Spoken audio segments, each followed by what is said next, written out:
is that if someone has shot and killed a civilian, or in this case, Israeli civilians, and they were the IDF that's done it, and they have no justification and had no threat towards them, they should be held accountable.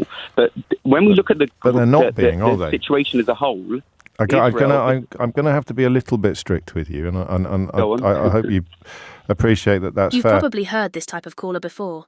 Calm, reasonable, calling themselves a moderate supporter of Israel. They talk about democracy, accountability and principle fight until reality hits.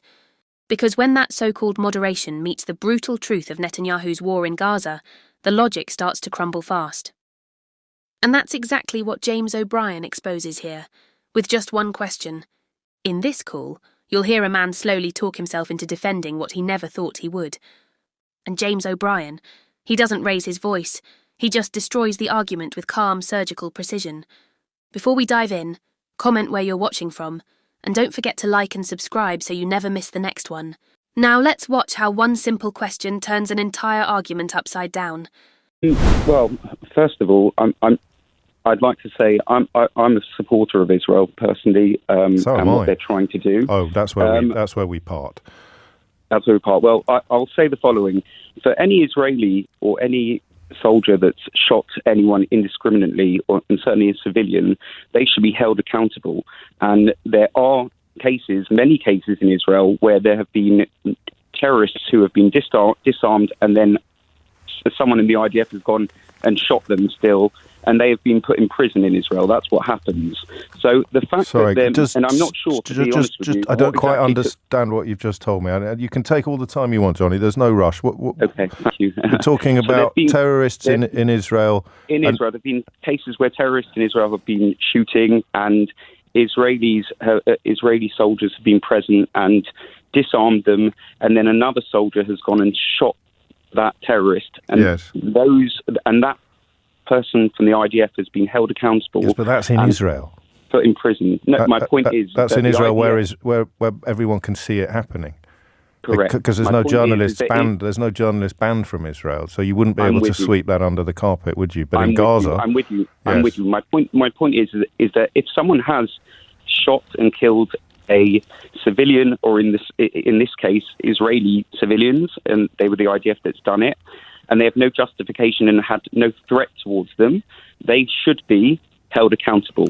But when we look at the situation as a whole, I'm going to have to be a little bit strict with you, and I hope you appreciate that. That's fair. But you can't say I support something because I believe that something should happen. You can only support it if that thing is happening. Correct. I agree. And it's not. All I'm saying is it's not happening. They're not being held accountable. Nearly half of the air-to-ground munitions that Israel has used in Gaza have been unguided. They're literally called dumb bombs. There's no control or discretion over where they land at all.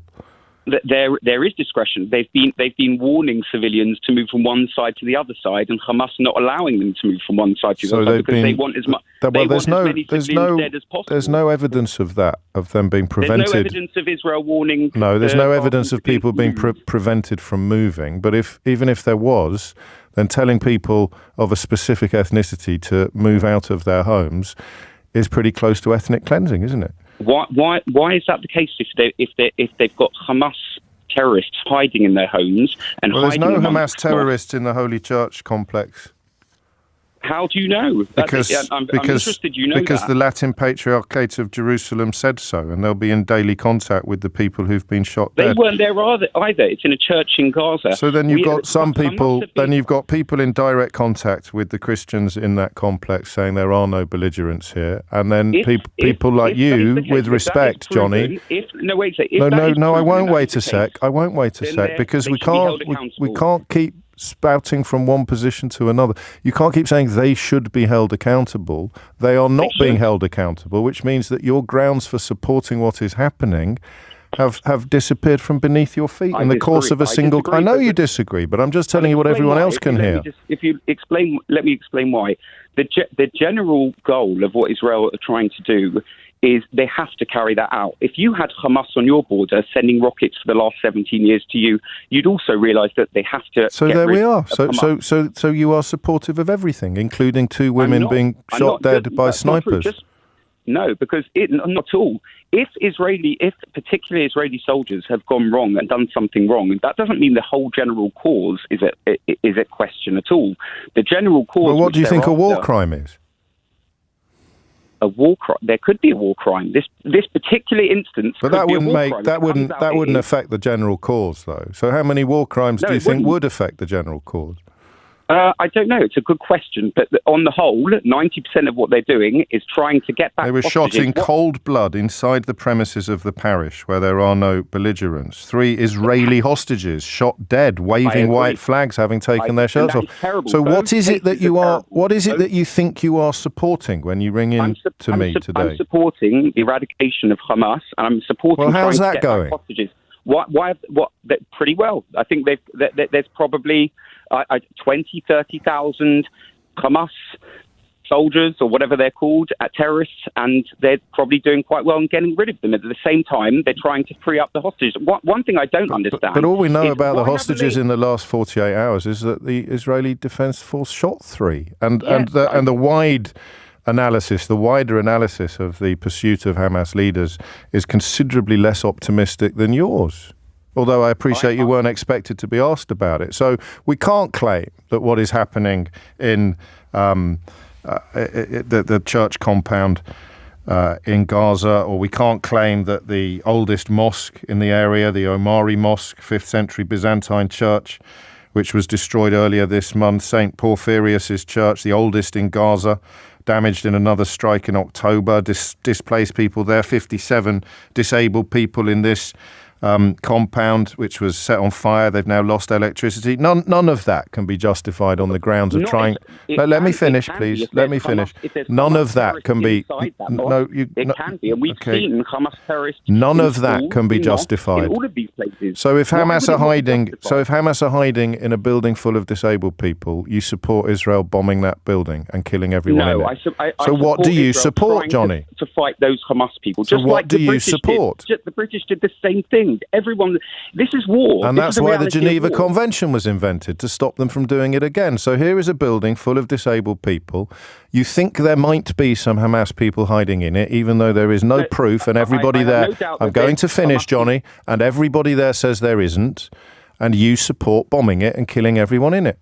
As long as when it turns out there were no terrorists in there, as long as everybody is held to account, Johnny. Am I right? How do we know? How do you know there are no Hamas terrorists? We've seen them hiding in schools, in churches. We've seen it. So you are. Why are you arguing with me? So you do support bombing a building full of disabled people because there might be some Hamas terrorists in there? I don't. I support I support trying to shoot terrorists within a building like that. Otherwise, you could say... Otherwise, the Patriarchate said that earlier on Saturday, an Israeli tank fired on part of the church compound with 54 disabled people inside. It caused a fire that destroyed the building's generator, the only source of electricity, and some of the disabled people can no longer use their respirators. That's very sad. It's a terrible, Isn't tragic... it just, Johnny? It is indeed. But whose responsibility is... Who started it? Was Israel firing on Hamas on the 6th of October? The person that fired the tank is responsible for that. And the people that fired the guns on October the 7th are responsible for what they did. But if you want to argue that Hamas is responsible for what Israel is doing, then you put yourself in the same intellectual position as the people who argue that Israel is responsible for what Hamas did. Are totally responsible for what they do, because before Hamas went and took these... I'll say that again, because I don't think you heard it. If you want to argue that Hamas is responsible for Israel killing innocent civilians, you're in the same intellectual and moral space as people who argue that Israel is responsible for Hamas killing innocent Israeli civilians. Why? On what basis? I'm going to leave you to think about that. I'm going to leave you to think about that, Johnny. What we just witnessed wasn't just a caller getting exposed. It was extremism in action.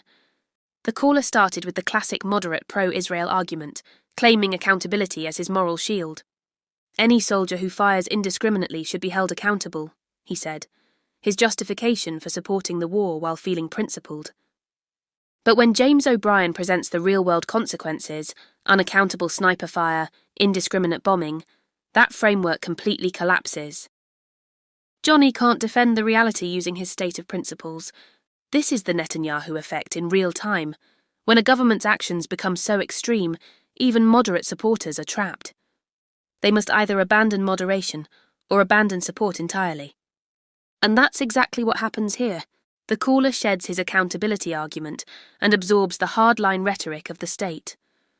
He justifies attacks he never thought he could defend, all because moderation was rendered impossible by the government he supports. Across the British media, we've seen this pattern unfold over the past 2 years. Nuanced pro-Israel voices get cornered, extremism rises, and total defence of the government becomes the only option. Johnny is simply a raw, unfiltered example of that process, and James O'Brien exposes it in under 5 minutes.